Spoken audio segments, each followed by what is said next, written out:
discuss a very, very important topic and a very interesting one also.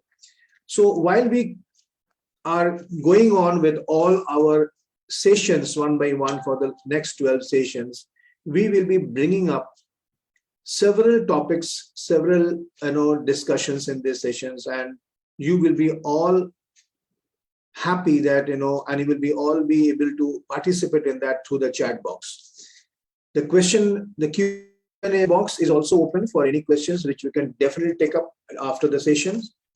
And if we are overgoing the time factor, then definitely we'll take up the questions individually. So with this, I kick off today's sessions 2, where we talk about the entrepreneurial life cycle. How an entrepreneur actually starts his life as an entrepreneur and how does his life cycle goes. That's a very interesting topic actually, because we always say that an entrepreneur does a business. If he's not able to do properly, then probably people say that he's doing a mistake about it. But actually, no businessman, no entrepreneur does a business in the wrong way deliberately. There are some steps when we go up from the 1 floor to the 2nd floor, we follow some steps. And sometimes, while in a hurry, we miss 1 or 2 steps, or we deliberately miss 1 or 2 steps because we want to reach to the top in a hurry. In those cases, there are some type of problems which comes up where we say that the entire journey of the entrepreneur goes in the reverse directions. This is only a part of the entire journey. Failure is definitely a very, very important part of an entrepreneurial journey. Before we get into the details, as usually we talk about action coach. So on the left, we see Mr. Brad Sugar, who is the owner of this world's #1 business coaching firm, which is the name of Action Coach. We are having around 1,000 offices across 85 countries and coaching around 35,000 sessions every week in different countries all over the world, which includes Ireland, Australia, New Zealand, Malaysia, India, and everywhere. So a little bit about Action Coach. What I want to say is that basically this entire entrepreneurial journey by Mr. Brad Sugar was started in Australia and now stationed in Nevada, Las Vegas. And the vision of this organization is to create world abundance through business re-education. So we don't say that we are trying to teach you business. We are saying that we are trying to teach you the other way around. We are trying to tell you what are the other ways of businesses so that it gives a different look towards it. That is the business re-education. My name is Kaushik Chandra, and I'm the founder and CEO of this organization by the name of AtKonnectt Redefining Businesses. We have got a strong team of experienced leaders out in this group, which are scattered throughout the country. In the last sessions, we have already spoken about them. So we'll speak about them later. So myself was associated with different MNCs for around 32 years. And today I am a certified business and executive coach from Action Coach. We specialize in creating mastery in the entire business process, which you are trying to follow. And of course, me being a part of the great Action Coach team across the world, so our vision is also the same as Action Coach vision, that is world abundance through business education. Thank you so much for being with us today. In spite of having so many other requirements at your own end, still you have found out your time to be with us, and definitely we will try to give you more within this span of 60 minutes. Thank you so much once again. So we talk about the person called accidental entrepreneur, which I was talking. Now, who are these accidental entrepreneurs? I have discussed about this in my last session on 5th of February also. Because these accidental entrepreneurs are those entrepreneurs who have just come into the business thinking that I want to do great in this journey. So why do we say them as an accidental entrepreneur? We say them as an accidental entrepreneur. This is a repeat slide from the last session. because this needs a prelude of the entire session today of the life cycle, because how an entrepreneur has came into the journey, whether they have decided to come in this journey or they have came by chance. So these people, these accidental entrepreneurs, are actually those people who they are very eager to serve the people. They know how to serve their clients the best way, and probably they will never sacrifice customer delight at the cost of their profitability. They are in a situations where they will leave out the profitability factor. They will deny the profitability factor to actually service the customer. So what we say that they will never sacrifice customer delight at the altar of profitability. The second type is basically one of the reasons are the bootstrapped. So bootstrapped are the people who have raised little or no outside capital. Because normally a person who starts a business, who conceives an idea of doing a business, getting into a journey of an entrepreneur, he thinks that I have got money, so I can run this business with my money, and probably in the due course of time, I will make that money out of that business. But sometimes journey becomes longer than expected.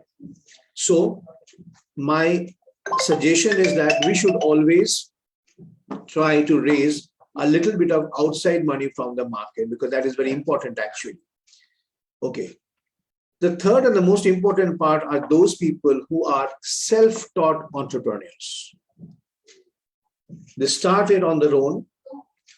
There are some people who take guidance from their, seniors who might be into a business, or maybe seniors who are logically right about their business, but they are not a businessman at all. So they don't have a very formal business training and education. They think that it is not required.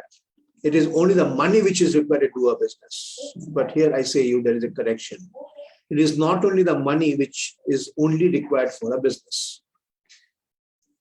Money is definitely important, but money is not only the subject for a business journey, an entrepreneurial journey. So it needs some basic education. If you go back to our childhood, we have spent a lot of years in studying, right? In schools, in colleges, acquiring degrees so that we are fit to work somewhere, to get a job and earn money out of it. But why it is not so in case of a business? It's a very, very typical question which can always burn different hearts about it. Because when we invest in a lot of educational educations, what we have done in our childhood from classes 1 to 10, then doing our high secondaries, and then doing our college to get our degrees, we have done this all because we wanted a degree to work somewhere, to do a job somewhere, to get the money. And slowly, that money which we used to get as a salary, that used to take care of the investment which we have made around 15 years back. Slowly. So the same way, the business, the entrepreneurial journey also requires a little business training and education, obviously. Otherwise, your occasional failures is the graduation process of your business. You always tend to learn something by failing, not by experimenting. There is a difference between experiment and fail.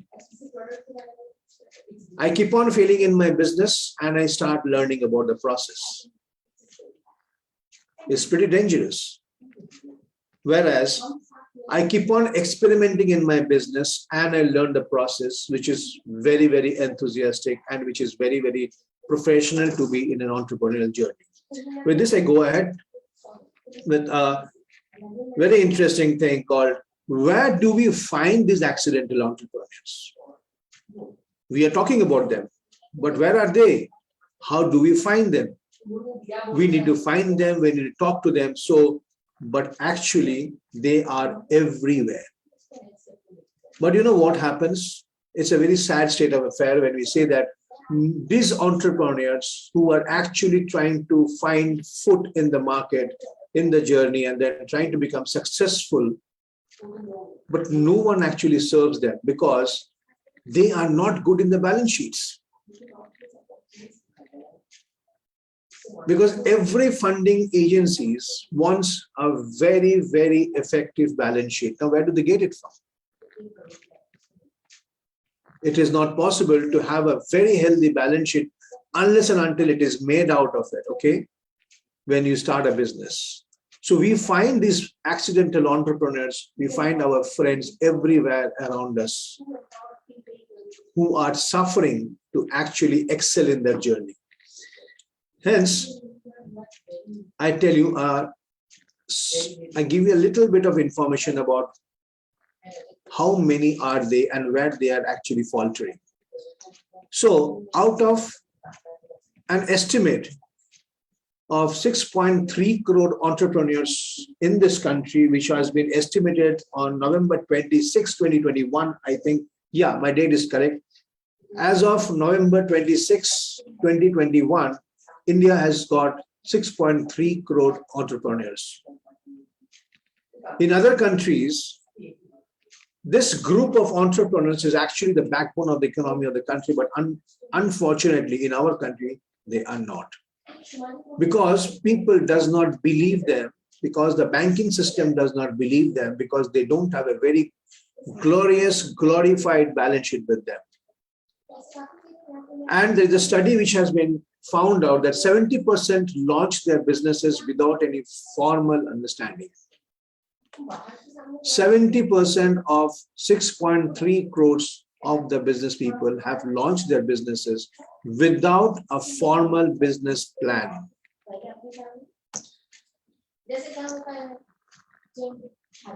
This is something, a point to note always. 91% don't have a business degree because we think it is not important. 44% of the entrepreneurs today don't even care to have a college degree. There are so many reasons not to have a college degree, but actually there are very few reasons that why you want to have a college degree. You need to learn the basics of the business. You need to understand the basics norms of the life, and then you get on to that. 99.95% didn't raise any venture capital because the idea was not there. It was not known. Investments in a business was actually borrowing money from relatives and friends to start an entrepreneurial journey. Because creating a vision of a business, creating a mission of a business is something which the entrepreneurs never thought of. Majority of the people never thought of. People who have thought of, they have actually raised it out. 77% didn't raise any capital from outside. They have put their residences, they have put their home under the bank, they have taken money from the friends, they have taken money from the hand loans from the different organizations, but still they have not gone to raise any capital from outside. You know why? It is not that because they don't want to do it. It is because they don't know how to do it and they didn't find anybody who can help them to do it. That's the whole problem.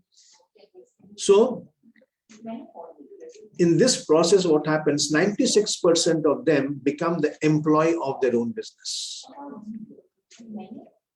They actually land up doing everything inside their business. Then what's the point of becoming an entrepreneur? What's the point of becoming a business? Why did I conceive the idea of becoming a businessman when I am doing everything in my organization? So hence I become an employee. This is one thought which actually swirls around the entire business community. There are some components of our thought process which actually makes us the employee of our own business. We'll discuss about this once we get into that area. Sad. Yes, it's very sad, but it is true that 84% that 84% of the entire business group are suffering from a typical syndrome called imposter syndrome.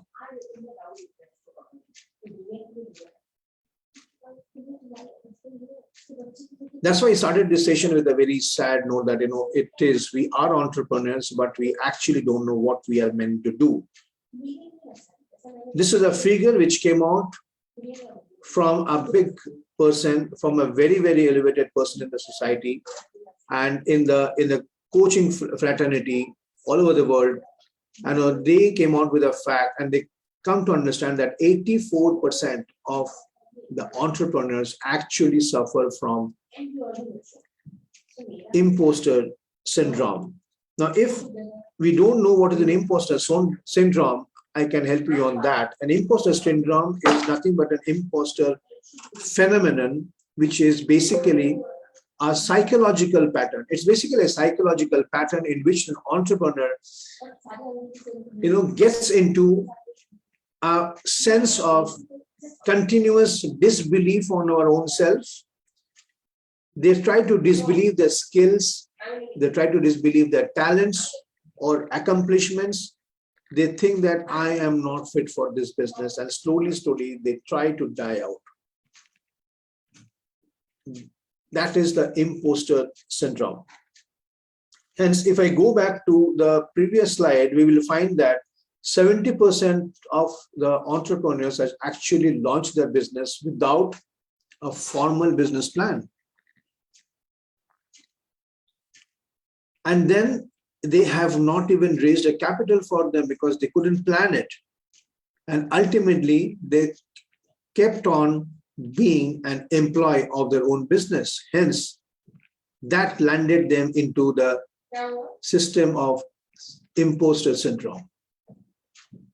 So this is really sad, but yes, it can be corrected.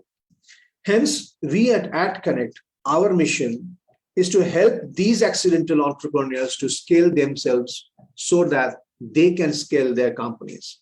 Because it is important that we must scale an organization, but it is also important that we have to scale the mindset of the owner of the organization, because that's the head. We talk about a word, we very commonly use a word called bottleneck. The bottleneck is always at the top of the bottle. That actually stops the flow, that actually controls the flow of information. So we have to remove that bottleneck. We have to help those accidental entrepreneurs to scale themselves up so that they can scale their companies. Otherwise, we cannot. If the mission is not set for them, then they are not able to do that. So we were thinking about 5 steps to the scalable impact. Number 1, to understand, to agree, and to realize that the game has changed. What it was before, it is not today. The way we thought yesterday, we cannot think it today. The long 2 years and 2.5 years pandemic period has really changed the game. And we need to recognize it. We need to accept it, that the game has changed. The second step, you need to transform your top line sales into bottom line profit. There is no reason of running against a balloon which is not going to be in your hand after some time.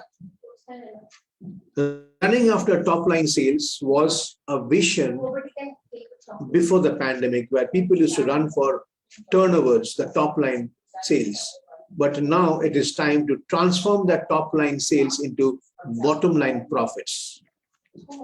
It's a small saying, I just recollected that word from Mr. Brad Sugar. He says, sales, if you want, you can just take it down. He says, sales is vanity, profit is sanity, whereas cash is the reality. That's the change which has happened in the business platform from the previous period.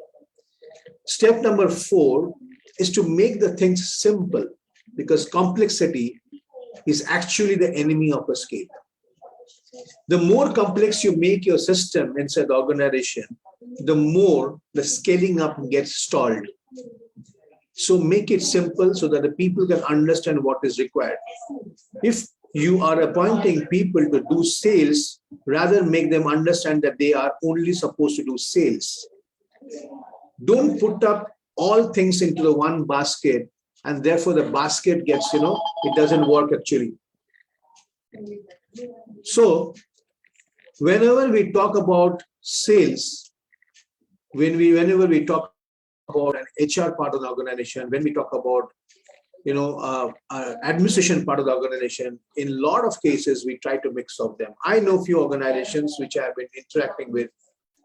They are big organizations. They are 17 years, 18 years, 22-year organizations. One of them I know in Baroda itself, who says that, I have got a strong accounts team who also takes care of the after-sales activity of my clients.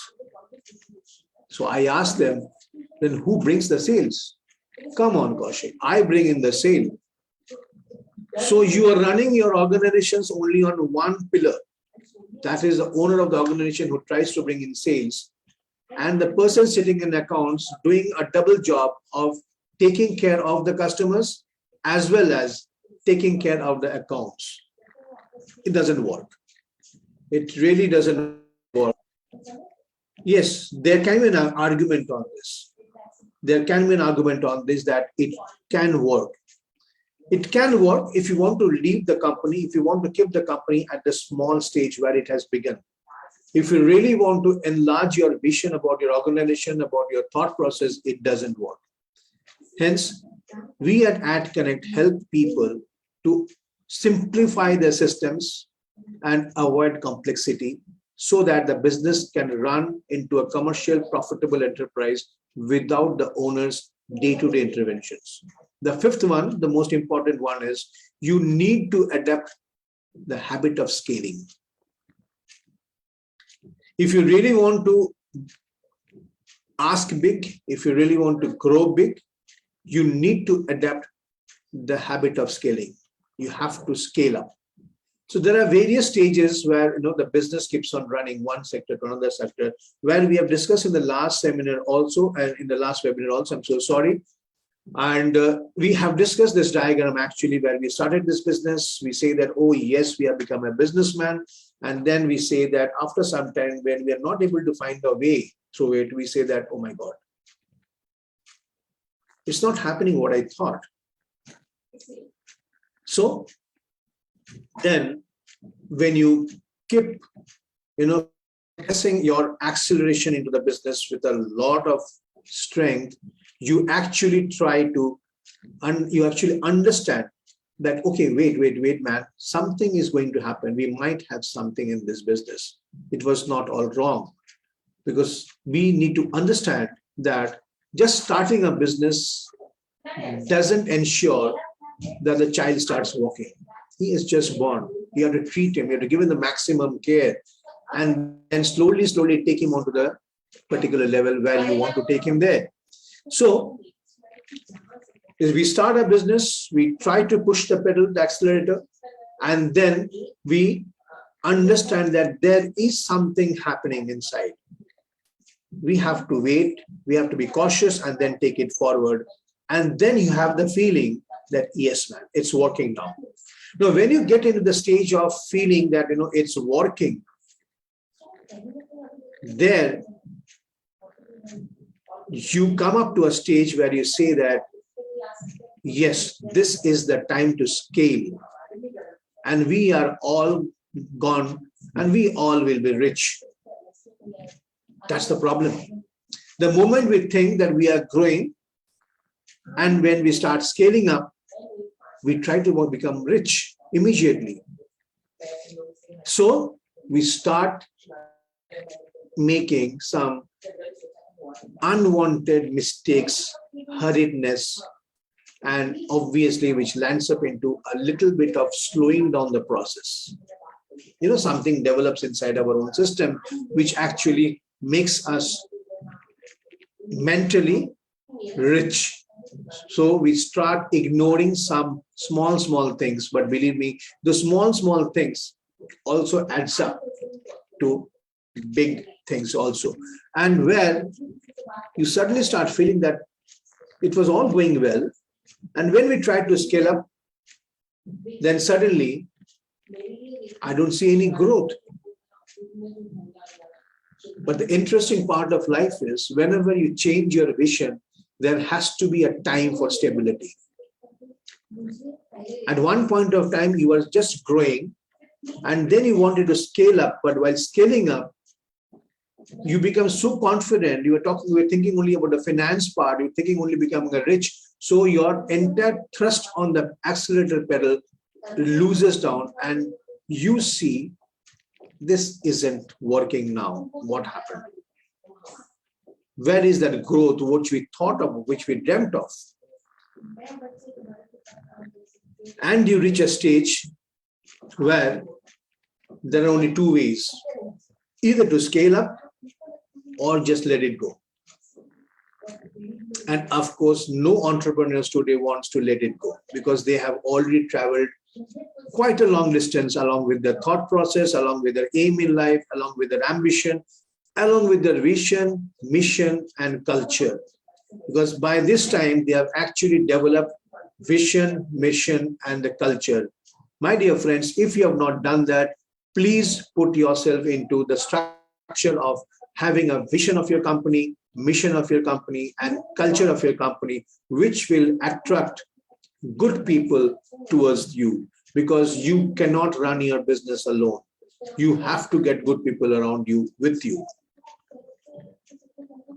The second phase, the growth phase. We got stuck there, the growth phase. We started momentum. The traction was there. The launching zone was there.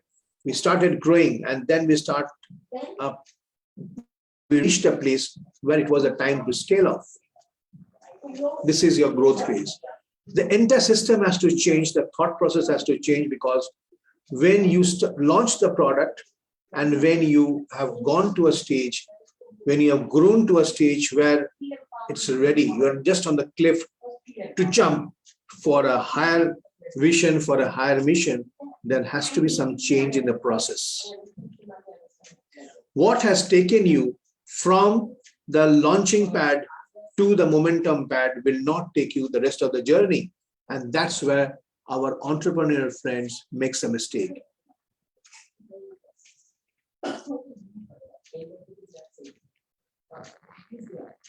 What we see and what we understand after the growth zone is basically the constraint zone. Believe me, in every business, these same zones are there. They have to come. There are no zones in any business where you start from the zero of your y-axis and your x-axis, and you reach the 100 points of your revenue axis and your time axis. It goes by time and by the revenue part. So by the time when you're growing and you're thinking of scaling up, you actually entered into the constraint zone, and you are standing somewhere where it is written, you are here. Minutely look into this, your constraint zone, because this is the most important part of your business journey, the constraint zone, which actually helps you to stand up, to restrict yourselves from mistakes, and to see around you what is going to happen and what is there. Hence, we are now in the constraint zone. Now, what are those constraints what we go on? While we have gone to the growth zone, we have moved from the launching zone to the growth zone. And then when we wanted to scale up, suddenly there was a constraint zone. Now, what are these constraint zones? Let us find out. When we want to grow, there are certain bit of expenses which were not calculated before. So the expenses are up. Situation says, when we try to scale up, we loosen our harness towards the growth of the basic component, that is sales. So the sales become flattered down. Get into a correction mode in that way. If required, change your team immediately in that way, because the team which has brought you to some level will not take you to the other level. There's a very important saying on this: what has brought you here will not take you there. It might be the process. It's not about the team, because it's not about the team that they're doing. It is not about the efficiency of the team, which is not being counted. It is the process. The process needs to change. So your sales team needs to understand the change, accept it, adapt it, and follow it for the next step. Deadlines are not met. These all things happen in a constrained sales. Bank balances start shrinking, the ODs, the overdrafts of the bank. Probably 80% or 85% of the people are actually using up the OD facility of the bank to touch the deadlines, to pay the vendors, to maintain their market standards. Otherwise, they become the defaulters. At the same time, when the sales become flat or down, your bank balances and your OD comes to your rescue actually. But that is again a very, very dangerous. Next part is we are again missing the deadline for everywhere. See, whenever we miss something, we are actually going out of the deadline, and unfortunately what happens, it is the morale which goes down. So this is a very crucial period. You need somebody with you. You need somebody to talk at that particular time. You need somebody to discuss and to give up and understand what is happening and what are the corrective steps to be taken to go to that next level, because that is the level where people are going to see you. Till this time, people have not seen you. Till this time, it is you who have actually been in the journey. Now, when you try to scale up, then only the people come to see you. And of course, when there is a growth pattern, there are people who will come to you to help you in funds, in other requirements. Now, what happens when you do not do this? We get burnt out. The most unfortunate part of the businessman is that when they don't follow the process, or when they are not able to understand the process, what is happening around, they actually get burnt out. And when they're burnt out, they go back to the first part and again repeat the process. So to change this, sometimes there is always a big impact. There has to be a very, very big impact around. Now, what is the result when we get into the constraints? When we get in the constraints, where the momentum gets stuck, then what happens? It gets into the death spiral. Either you go up or you go down. We start thinking about a legacy, and then we become a very, very big zombie about it. We don't know what to do. So this is what it happens when you are still in that death spiral.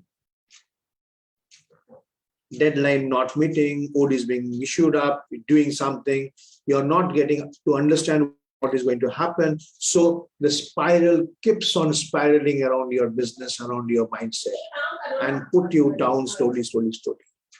At this moment, you are always advised to engage somebody with you who can understand where are the areas which you are not able to see.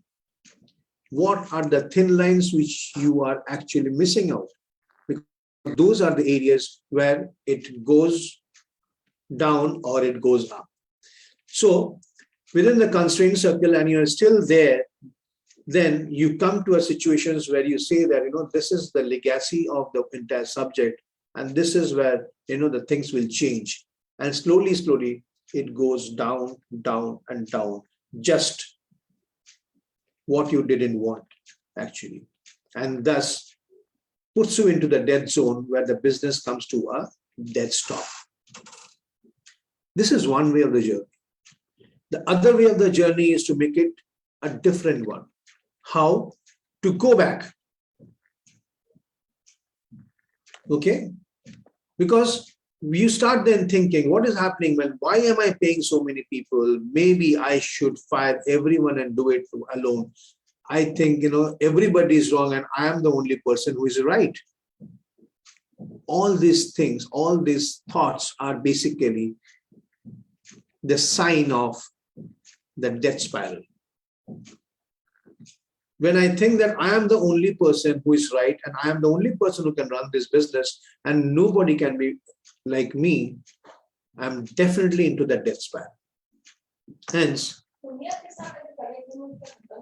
we need to understand this. So the best way, have a step back.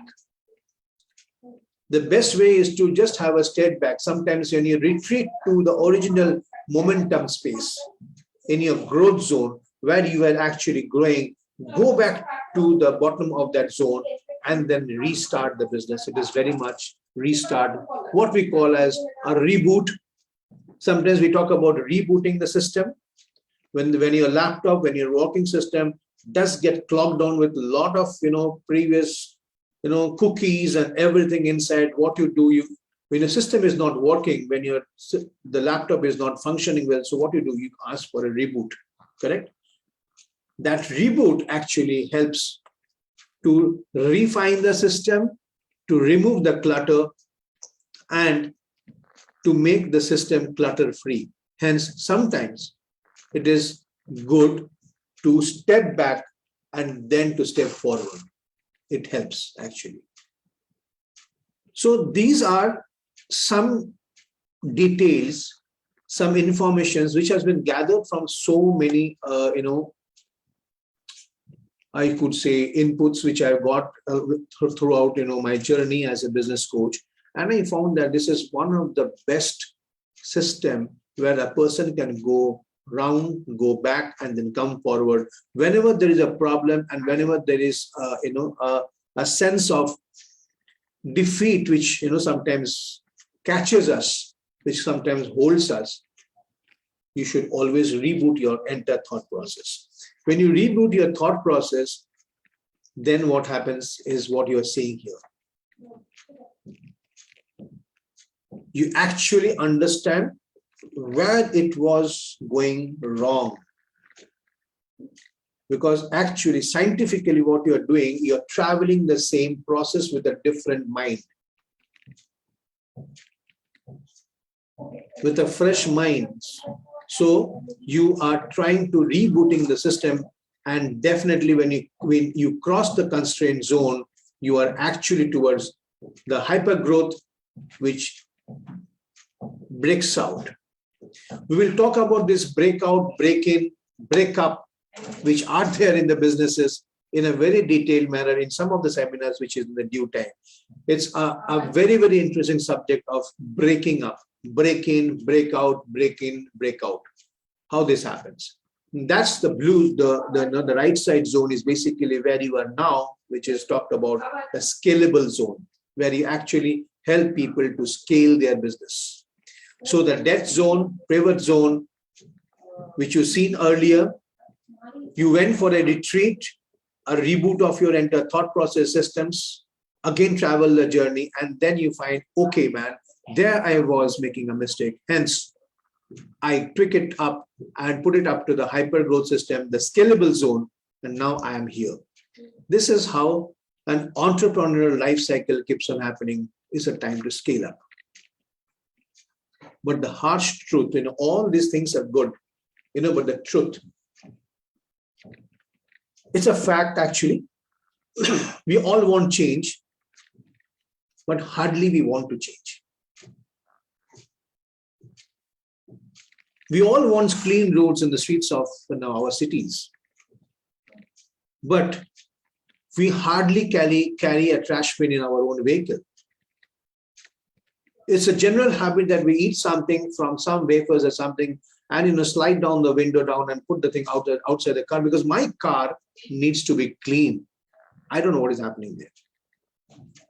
So we are actually all looking for change, but we don't want to change ourselves, because if we don't want to change ourselves, nobody can get the change for it. So in this case, it is the scaling which brings the change. When you scale up yourself from one level to the other level, you are actually bringing the change. So when you bring the change, you have to remember that almost everything that made you during the launch and the growth, almost everything that made you great during the launch and growth is going to become a liability at the scaling stage. I repeat this line, almost everything. I'm sorry, there is a spelling mistake in the going part. I really apologize for that. But anyway, gets back to the subject, saying that almost everything that made you great during the launch and growth of your system, of your organization, is going to become a liability when you're trying to scale up. Hence, change is required.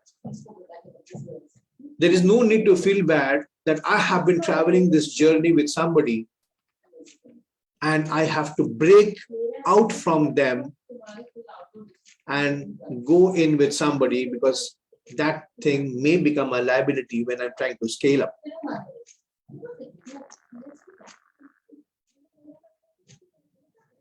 A very important line again for all of us. A company's ability to scale is a founder's willingness to adapt. So important.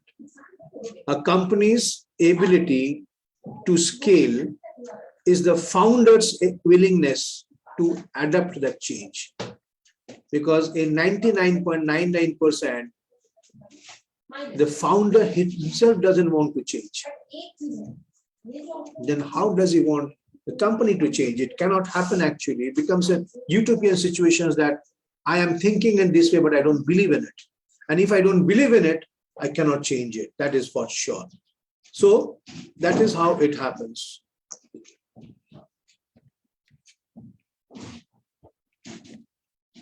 Why? Good companies fail. Leadership's unwillingness to adapt is the #1 reason why good companies fail. Leadership's unwillingness to adapt is the #1 reason why good companies fail. This is the truth about everything. And this is somehow is not being understood by a lot of people. Because the leaders, I'm talking about that bottleneck. If you remember, we talked about that bottleneck. You know, that bottleneck is not willing to adapt the change. Because he has to adapt the change before bringing in the change in the system. So the leadership's unwillingness to adapt is the first reason why good companies starts failing. So my dear friends, are you willing to adapt the change what we're talking about? Because we are all here because we want to bring the change in our own business style, in our own thought process. So if we want the change in our system, if we want the change in our business style, in our living style, then we need to adapt that change. Hence my question to all of you, are you willing to adapt? If you're willing to adapt, then of course, we are there for you. We at AtKonnectt will help you to bring that change within your leadership and henceforth cascade it down to your team so that the entire system changes for good. With this, I end my sessions today about this entrepreneurial life cycle, because I thought that before we get into the different mastery levels in a business, I must really talk about the life cycle, because I am one of them. When I am one of them, I really understand them. So, and believe me, like everybody, I also go through that as an entrepreneur, and then we keep on changing the ideas, the thought processes, and then try to refine it towards a better world. So at AtKonnectt Redefining Businesses, we are working together with business owners on a systematic one-on-one basis to understand their business, to scale them up to the next level and achieve their outcomes gradually, organically.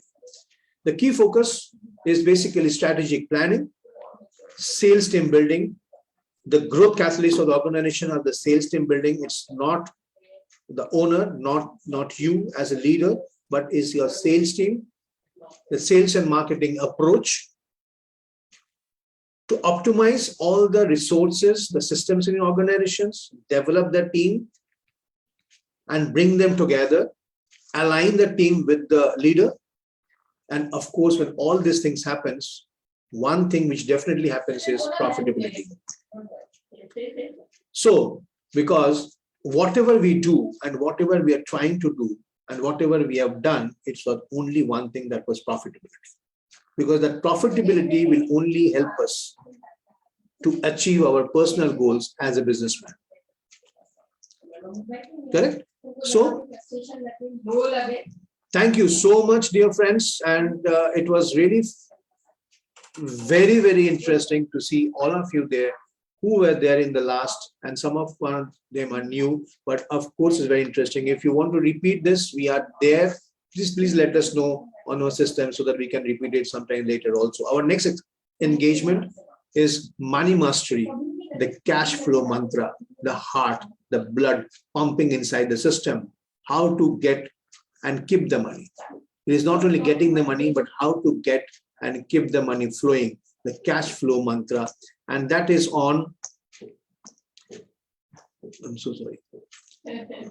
And that is on 26th of February 2022, same time, 11:30 hours. That's also a fourth Saturday.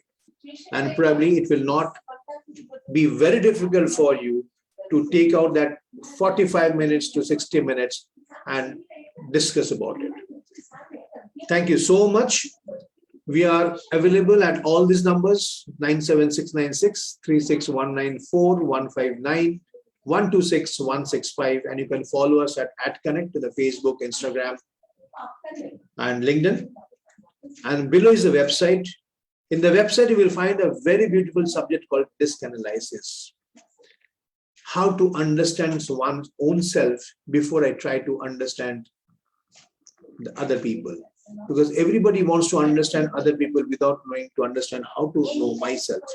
So that is one thing which we will definitely discuss whenever we get time in this series. Probably in this series, we don't have that option of discussing about this, but we can have a different discussions about that whenever we feel like. Thank you so much. And with this, I end this show today, the session today. And we are there to, for some time, yes, we have got some time. If you have got any questions, let me see in the chat. Pankaj, thank you. Amod, thank you. So any questions, if you have got, you can please put it in the Q&A. We can keep on answering your questions, because I would like to know how it was actually. Did you feel any connect? That is very important. Was there any connect with your own way of thought process, or do you think that it was completely different from what it was?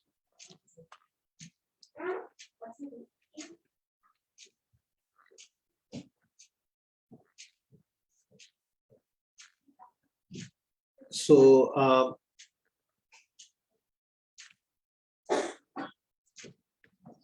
yeah, okay. So I don't think anybody has got any questions. Probably, you will take some time to understand it, and you can always put up a questions anywhere with the people who are there. And then, okay, thank you, Shiju. Shijuji, I mean, after a long time, I'm seeing you. Nice to see you. Hope you're keeping well. Everybody is well in the system.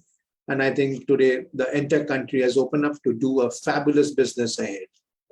Thank you so much. With this, I end the session today.